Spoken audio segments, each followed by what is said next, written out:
Welcome to the New World Order Showcase Podcast. Your host, Jill Hart, the Coach's Alchemist. Couldn't be more excited to have you join us today.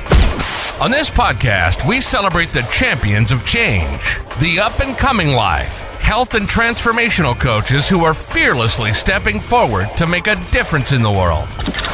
Get ready for inspiring stories, practical tips, and powerful moments that will motivate you to make a positive change in your life and those around you. We're happy to have you join us on this incredible journey as we dive into the world of life, health, and transformational coaches who are lighting up the path towards a better tomorrow.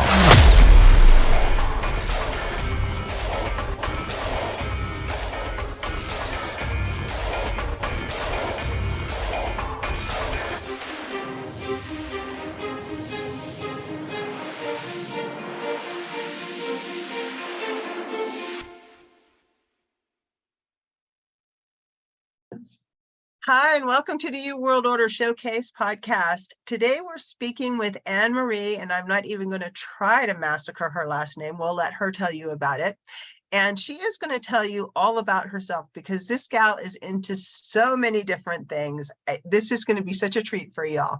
So I'm going to hand it over to AnnMarie. Go ahead, AnnMarie. Introduce yourself. Tell us about yourself. Tell us about all the stuff because you are just like so interesting. I'm super excited to be here. My name's AnnMarie Gajdos. Like Jill said, I do a lot of different things. I consider myself a multipotentialite. So it just means I have a lot of different interests, things I'm passionate about. My biggest passion is storytelling. So it's kind of like the thread through everything I do. I'm really passionate about sharing underrepresented stories. So I travel a lot. I do a lot of journalism and just share stories from people I've met abroad. I also work as a production coordinator at HBO. So kind of along that same thread. Then I am also a podcast host for a podcast called Room 3228, where we bring on youth to talk about controversial topics and just have a safe space to share their perspectives, no matter what their interests are. And I also am a web developer for the United Nations. So I help them with a lot of different projects that they're working on related to graphics and creative direction and just promoting stuff on the internet. See, I told you, lots of exciting and interesting things. You were, God, I don't even know where to start with. I know that you did the ball drop in Times Square, which, I mean, how do you even, like, I always thought it was just like something on TV. So this was actually my first time doing it. I've been wanting to go for years, but I could never convince my family or friends to go because when you're a native New Yorker, you just don't do touristy things. It's kind of like, and I feel like you're too cool for school type of situation. And also it's just, I've heard it's a pretty miserable experience typically because you wait in line for hours. You're pretty much there all day. There's nowhere to use the bathroom. People are a little bit crazy. But when I went, it was actually during 2020. So I was invited because at the time I was working in mental health. And so they selected a couple of quote unquote heroes of 2020, just people that were working on projects that were impacting the local community in a positive way. And I was working as a communications coordinator, kind of setting up mental health resources for the elderly at that time. They were really struggling with depression, anxiety, a lot of death going on in that community. And so they invited me to the ball drop, and it was actually really cool. I got to bring one friend, and we had like little pods. So it wasn't the traditional ball drop experience where you're stuck in a crowd with millions and millions of people. Instead, it was like, I think there were about 100 people max, and each person had a pod of like 2 to 4 people, and you're kind of like barricaded off. And so it was actually really nice because you got to watch it without the crowd. And also like they would usher us in for bathroom breaks and stuff. So it's actually a really unique experience. They only did that for 1 year, and I really enjoyed it. I will say, I don't know if I'll ever go back for the actual ball drop, but I think this was good enough for me. Well, that's certainly an experience, something you can tell your grandchildren about someday. Oh yeah. If you decide to have them. But so what are some of the other things that you're doing? I know you've got pictures of you with the CIA. Oh yeah. It's kind of like pretty wild. Yeah, so when I was in college, I studied computer information systems and music management. And so I was really interested in cybersecurity.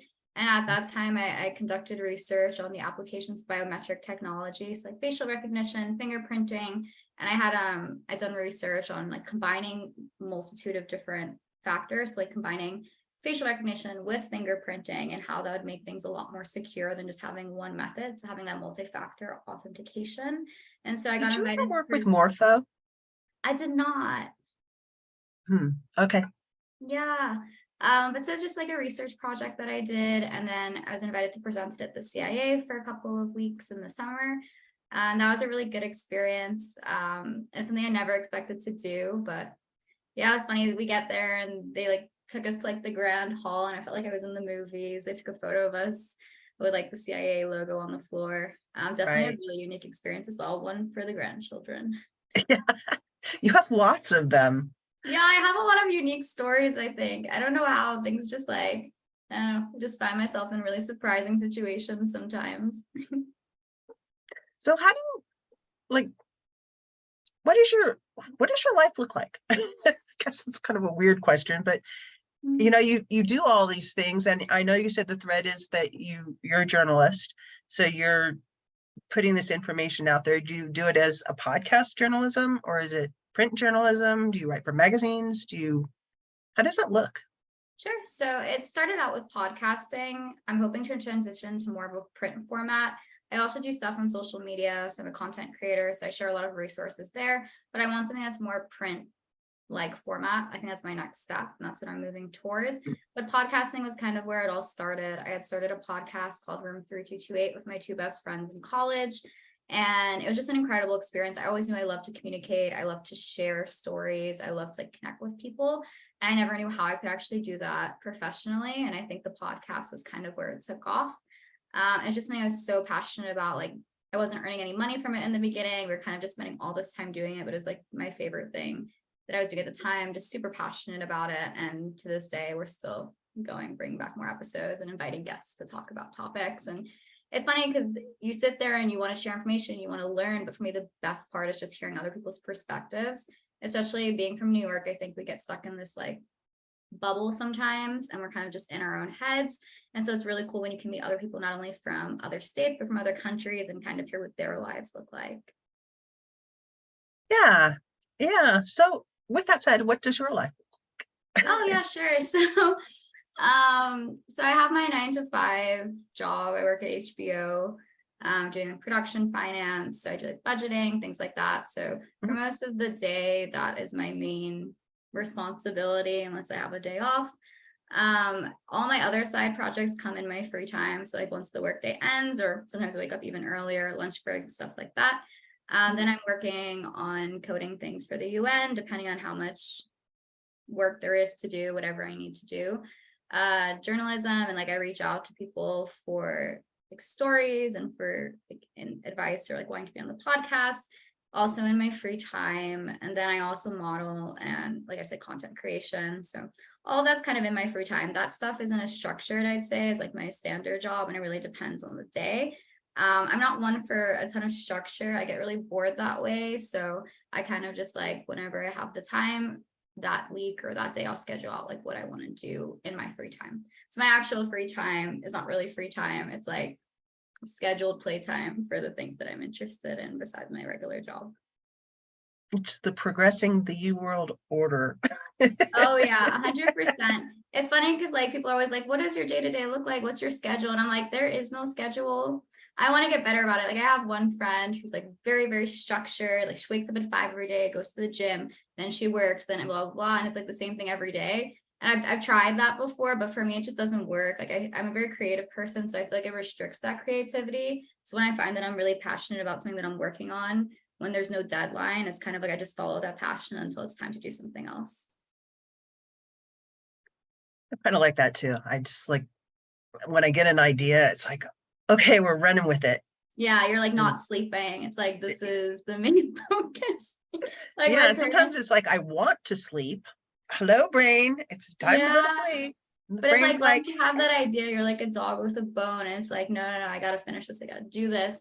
And it's not even like from a stressful place. It's from an inspirational place. And I feel like once that inspiration strikes, it's like, why would you try to diminish it? Because then it'll be just that much harder when you actually sit down to do it later, you know? Or if you don't get up, you're just dreaming about it. Oh, yeah. You may as well have just gotten up and written it all down. Otherwise, your brain's just going to keep playing with it. 100%. And I feel like that's a big issue for people sometimes. It's like you have all these dreams, but the reason they're not happening or coming to fruition is because you're not putting that work in to make it happen. And I think sometimes when you have a dream that's super, super big, it seems unrealistic. So you're like, where do I even start? And I feel like the answer is just, you just start somewhere, just do something. It could be anything. Like you said, as small as just writing it down. And then you have it documented. And from there you can be like, oh, maybe in a week you'll look at it and you'll be like, hey, like, I have some ideas for this. Let's work on it. Or maybe I know this friend and this friend has like a connection that can help me with this. You never know where it'll go. We just have to start somewhere. There's a saying, it's easier to move a ship at sea than one at the dock. I love that. I've never heard that one before. I'm going to use that. I like it. Yeah, somebody told me that, gosh, I was years and years ago, maybe like 40 years ago. Maybe even more than that. Yeah, anyway. It's always kept in my mind, and it's like taking the first step always means something will happen. 100%. It's not going to be, you're not going to be in the same spot you were in the step before. But it's scary, you know, so that's a change and you don't know where it's going to go. Like, what if you put in a bunch of effort, it doesn't go anywhere? So I feel like for me, it's like, as long as it's something that I'm passionate about, it never feels like wasted time or effort, because I took steps towards something that I was really excited about. And it's always interesting how it ends up turning out. Sometimes it's like so different from what you thought it might be, and it's okay to pivot. 100%. And I found a lot of different opportunities that I've taken in life. They seemed really disjointed and not connected. And then eventually it was like, I would meet people that would take me to the next opportunity, would take me to the next opportunity. And it was always something that I was even more interested in. So whenever I feel like I get an opportunity, I'm like, oh, this seems really cool. Even if it's not exactly what I'm looking for at the time, I'm always willing to try it because I don't know where it's going to lead to. And I'm old, so I have a lot of experience. And when I was young, I did a lot of different things. Like I would get training and I would do things and I would start businesses and I would get jobs and then I would start another business or sell real estate or life insurance or all of these different things. I even drove a semi for a while. Okay. So, I mean, they're all like super different things that I've done. I had a cleaning business. I cleaned people's houses for a while. So cool. Okay, very nice. But they all had a thread that went through them. And as I've gotten older, I now have all of these skills that I acquired from all of these different pieces so that I can help people with a certain need. But I would have never had that if I hadn't gone through all of these other experiences that seemed kind of disjointed at the time. So as a younger person, and you're experiencing all of these different aspects of life and different opportunities that are coming along, and getting to experience some things that are very unique to the time frame that you've lived in. It's Wednesday in Preston, so we have trains. They come through and they're not far from my house, so we're going to just hear the trains for a second. I actually didn't even hear the train until you mentioned it, so. I'm sorry. I try to like arrange this. So usually it's here around noon. So it's a little late today. I think anyway, like what I was saying is that you have so much opportunity and you've been able to take advantage of it. And it's really exciting to see all the things that you're doing and that you get to put your hand in, and thank you. Where it's the potential for where it could lead. That's a really good question. And I think it's something I'm still exploring, but I think eventually I would like to take podcasting to a bigger level and just, I think, explore that more as a full-time job. And from there, I'd really love to get more into broadcast journalism. I've taken on like a side project doing that I am working on soon. So we'll see how that goes. And then eventually print as well. Like I loved writing whenever I was growing up. It's something really important to me. And I kind of lost touch with it when I was in college because I went to business school. I went for like a more technical study. And ever since I graduated, it's just something I wanted to get back into, I think. I really love being able to showcase people's experiences, like I said, in a way where even if you can't meet that person yourself, it kind of feels like you were there. I really love being able to like transport people to places that they've never been. And I think that's so important, especially in the time that we live in terms of getting to know people and just being open to other cultures and other ideas. And I feel like it's such a good way to bridge cultural gaps. So something I'm really passionate about. So you weren't born in the United States, or were you?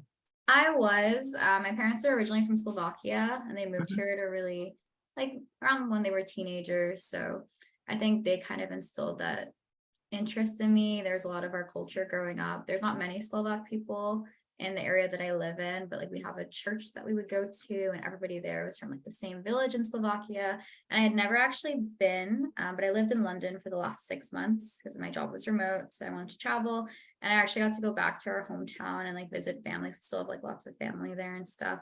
And so I think from there, that's when I realized like I've been traveling a lot all throughout college and meeting really cool people and hearing really great stories, but I didn't know that I wanted this to be like my full-time job or like my career path until I went back home and visited, and I was like, no, I think this is what I want to do. So Yeah. Do you have an idea about your podcast? I mean, I know you want to showcase people in different places, or do you have like I don't know, what's the word I'm looking for? I'm struggling here. oh, you're all good. Just to be honest with you. No, you're perfectly good.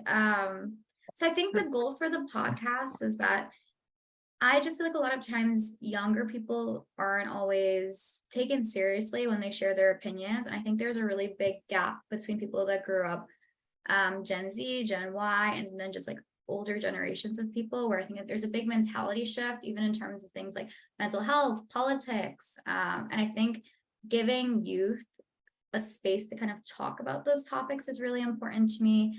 And the biggest issue with finding guests for the podcast is that I still live in the United States for the most part. So all of the guests I have usually are friends or like people I know. And it's like expanding that network to people from different countries and different cultures, I think would be really impactful, because it kind of shows how this is an issue that we're experiencing all over the world, not just in the United States. And again, I think bridging that gap is really important.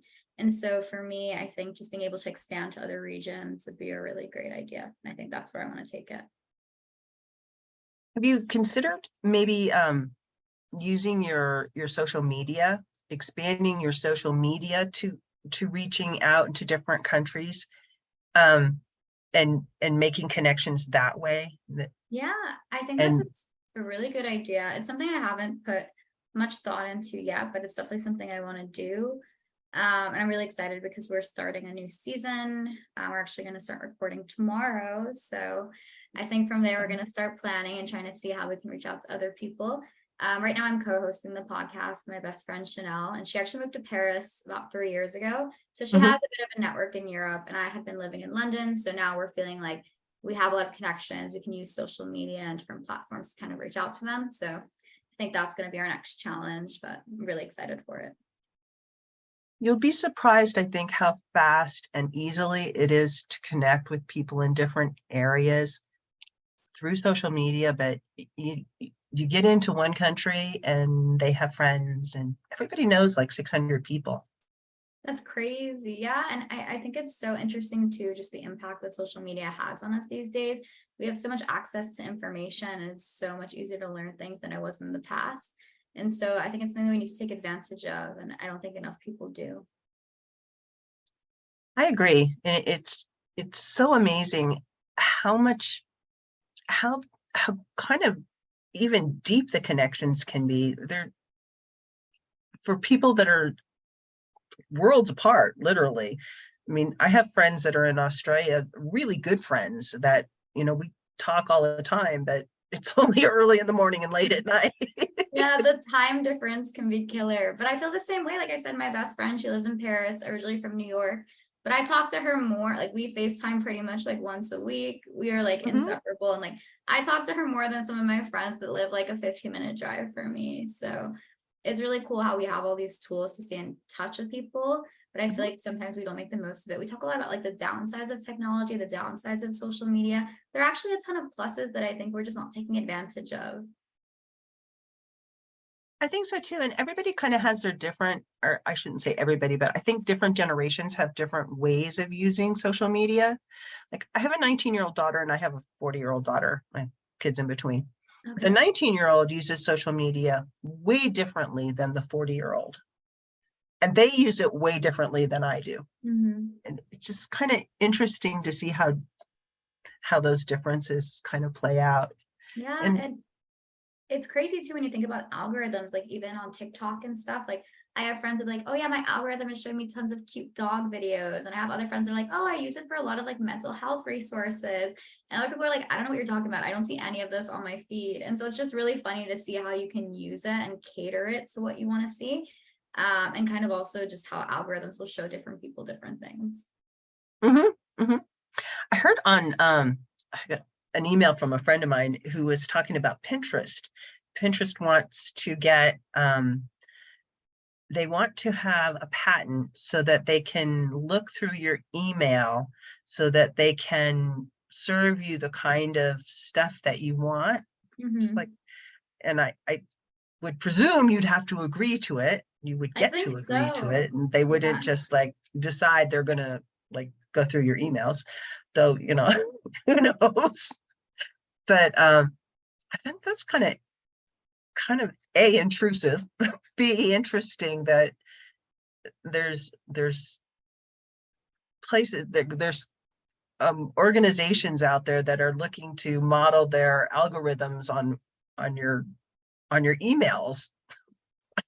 100%. And I think there's a lot of questions that I have surrounding this, because it's interesting, because in theory, like something like this should make your life easier in some sense, because it's like, it's kind of showing you what you want to see before you even like ask it to. But at the same time, when it's done by companies that are privatized, it's kind of like, okay, well, they're still benefiting from this.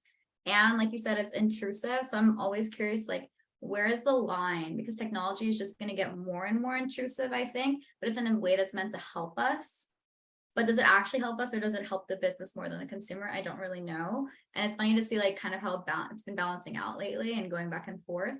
The other thing is I just think there needs to be more regulation around stuff like this. And the biggest issue, I remember it took like, I was really interested in law for a while, and there's just not enough regulations around technology usage right now. And until they start passing more laws that are going to limit these things, I mean, we don't really know what's going to happen. And then the laws don't apply like internationally. So it's like whatever's happening in the States, like if you have friends in Europe that you're communicating with, like some stuff won't even go through. Like I know on Instagram, if you're in Europe, there are certain like memes and stuff that you can't send to people because there are like regulations on it, like what you can be shown. It's like even like GIFs and stuff, you can't send them.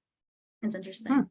That is interesting. I don't know that laws necessarily help, because there's anymore. I feel like laws, the laws around technology only end up hurting the people that are trying to use it reasonably, whereas the criminals are out there, the Wild West.